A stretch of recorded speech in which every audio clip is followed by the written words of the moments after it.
Hello welcome to our channel. ఇది ఒక mystery, ఇది ఒక చరిత్ర, ఇది ఒక ఆధ్యాత్మిక స్థలం. కానీ దీనికి సంబంధించిన నిజం చాలామందికి తెలియదు. ఈ ప్రదేశం గురించి మనం చిన్నప్పుడు పెద్దవాళ్లతోనో కథలు, పురాణాలు ఎన్నోసార్లు వినే ఉంటాం. ఈ ప్రదేశం గురించి మనకు తెలియని చాలా నిజాలను ఈ వీడియోలో తెలుసుకోబోతున్నాం. దానికంటే ముందు మన వీడియోని లైక్ చేసి ఛానల్ని సబ్స్క్రైబ్ చేయండి. ఇంతకీ ఆ ప్రదేశం ఏంటో తెలుసా? ధనుష్కోడి. ఇది కేవలం ఒక సాధారణ ప్రదేశం కాదు, ఇది భగవంతుని పవిత్రత వివరించే ఒక ముక్తి స్థలం.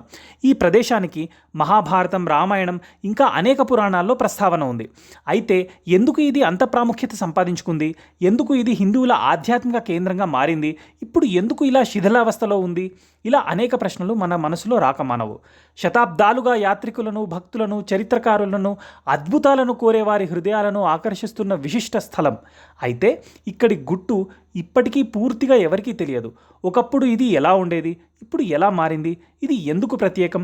ఈ ప్రశ్నలకి సమాధానం తెలుసుకునే ముందు మీరు ఊహించలేని ఒక పాత కథ ఉంది. ధనుష్కోడి తమిళనాడులోని రామేశ్వరానికి సమీపంలో ఉంది. ఇది భారతదేశపు చివరి తీర ప్రాంతాల్లో ఒకటి. ఇక్కడి నుండి శ్రీలంక కేవలం 31 కిలోమీటర్ల దూరంలో ఉంది. ఈ ప్రదేశం పెసిఫిక్ మహాసముద్రపు ఒడిలో గల ఒక పవిత్ర తీర్థక్షేత్రం. ఇక్కడ భారతదేశం ముగుస్తుందా లేక పరమార్థం మొదలవుతుందా అనే అనుమానం కలిగించేలా ఉంటుంది. ఇక్కడికి చేరుకోవాలంటే రామేశ్వరం ద్వీపం మీదుగా ప్రయాణించాలి. అక్కడి నుండి ఈ స్థలం చాలా దగ్గరగా ఉంటుంది. అయితే ఇది ఒక సహజ సిద్ధమైన తీర్థక్షేత్రం మాత్రమే కాదు, రామాయణ గాథలో ఒక కీలక మైలురాయి. ఈ ప్రదేశానికి ధనుష్కోడి అనే పేరు రావడానికి ప్రధాన కారణం శ్రీరాముని ధనస్సు. రామాయణంలో చెప్పినట్లుగా శ్రీరాముడు వానర సైన్యంతో కలిసి లంకపై యుద్ధం చేసి రావణుడిని సంహరించాడు. యుద్ధం ముగిసిన తర్వాత సీతాదేవిని తిరిగి తీసుకెళ్లేందుకు సిద్ధమయ్యాడు. అయితే ఆయన రామసేతు అనే మాయాజాలాన్ని ధ్వంసం చేయాలనుకున్నాడు. ఇది భూమిపై భగవంతుని చిహ్నంగా మారితే భవిష్యత్తులో ఎవరు నిజమైన భక్తులు అనేది గుర్తించలేరు. అందుకే దీనిని తిరిగి సముద్రంలో కలిపేయాలి అని రాముడు అనుకున్నాడు. ఆ తరువాత రాముడు తన ధనుస్సును పక్కన ఉంచి తన త్రికరణ శుద్ధి కోరుకున్నాడు. ఆ సమయాన రాముడు తన విల్లును సముద్రంలో వేసి సేతువును ధ్వంసం చేశాడు. అక్కడే విల్లు పడిన ప్రదేశం ధనుష్కోడిగా మారింది. ఇప్పుడు ధనుష్కోడికి చాలా ప్రత్యేకతలు ఉన్నాయి. ప్రకృతిలో మార్పులు వచ్చినా, సముద్రం ఎత్తు పెరిగినా ఈ ప్రదేశం తన పవిత్రతను కోల్పోలేదు. అయితే చరిత్రకారుల కథనం ప్రకారం ధనుష్కోడి ఒకప్పుడు కళకళలాడే పట్టణం ఇప్పుడు శిథిలాల గుట్టగా మిగిలిపోయింది. కాలం తన కౌగిలిలో బంధించి కథలుగా మార్చేసింది. రామేశ్వరం ద్వీపం యొక్క దక్షిణపు అంచున ఉన్న ఈ ప్రదేశం ఒకప్పుడు భారతదేశానికి, శ్రీలంకకు వారధిగా ఉండేది. కానీ 1964లో వచ్చిన పెను తుఫాను ధనుష్కోడిని చిన్నాభిన్నం చేసింది. ధనుష్కోడి ఒకప్పుడు గొప్ప వ్యాపార కేంద్రంగా ఉండేది. ఇక్కడ ఒక పెద్ద రైల్వే స్టేషన్ ఉండేది.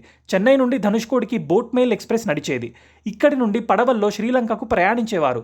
ధనుష్కోడిలో ఒక పెద్ద పోస్ట్ ఆఫీసు, కస్టమ్స్ కార్యాలయం, అనేక దుకాణాలు మరియు హోటళ్లు ఉండేవి. 1964 డిసెంబర్ 17న భయంకరమైన తుఫాను ధనుష్కోడిని తాకింది. ఈ తుఫాను ధనుష్కోడిని పూర్తిగా నాశనం చేసింది. రైల్వే లైన్లు కొట్టుకుపోయాయి, ఇళ్లు నేలమట్టమయ్యాయి, వేలాది మంది ప్రాణాలు కోల్పోయారు. ఈ తుఫాను ధనుష్కోడిని చరిత్ర పుటల్లోకి నెట్టివేసింది. తుఫాను తర్వాత ధనుష్కోడిని తిరిగి నిర్మించలేకపోయారు. ఇది ఒక భూతాల పట్టణంగా మారిపోయింది. కానీ ధనుష్కోడి యొక్క శిథిలాలు నేటికీ ఆనాటి వైభవానికి సాక్ష్యంగా నిలుస్తున్నాయి. ధనుష్కోడి ఇప్పుడు పర్యాటకులకు ఒక ఆకర్షణీయమైన ప్రదేశంగా మారింది. ఇక్కడి శిథిలాలను చూడటానికి మరియు ఆనాటి కథలను తెలుసుకోవడానికి అనేక మంది పర్యాటకులు వస్తూ ఉంటారు. ధనుష్కోడి భారతదేశపు చివరి భూభాగం. ఇక్కడి నుండి శ్రీలంక చాలా దగ్గరలో ఉంది.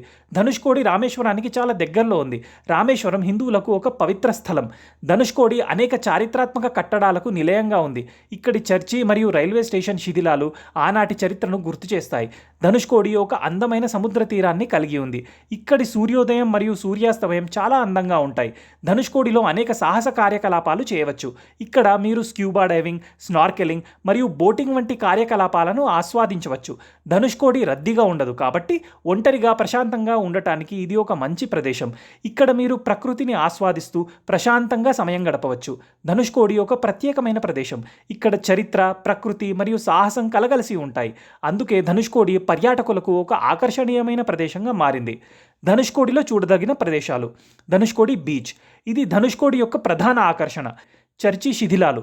ఇది ధనుష్కోడి యొక్క చారిత్రాత్మక కట్టడాలలో ఒకటి. రైల్వే స్టేషన్ శిథిలాలు. ఇది ధనుష్కోడి యొక్క మరొక చారిత్రాత్మక కట్టడం. కోదండరామర్ ఆలయం. ఇది ధనుష్కోడికి దగ్గరలో ఉన్న ఒక ప్రసిద్ధ హిందూ దేవాలయం. ధనుష్కోడి ఒకప్పుడు కళకళలాడే పట్టణం ఇప్పుడు శిథిలాల గుట్టగా మిగిలిపోయింది. కాలం తన కౌగిలిలో బంధించి కథలుగా మార్చేసింది. ధనుష్కోడి యొక్క చరిత్రను మరియు దాని ప్రత్యేకతలను తెలుసుకోవడం చాలా ఆసక్తికరమైన విషయం. ఈ వీడియో మీకు నచ్చితే లైక్ చేయండి, షేర్ చేయండి, అలాగే ఛానల్ని సబ్స్క్రైబ్ చేయండి. Thank you.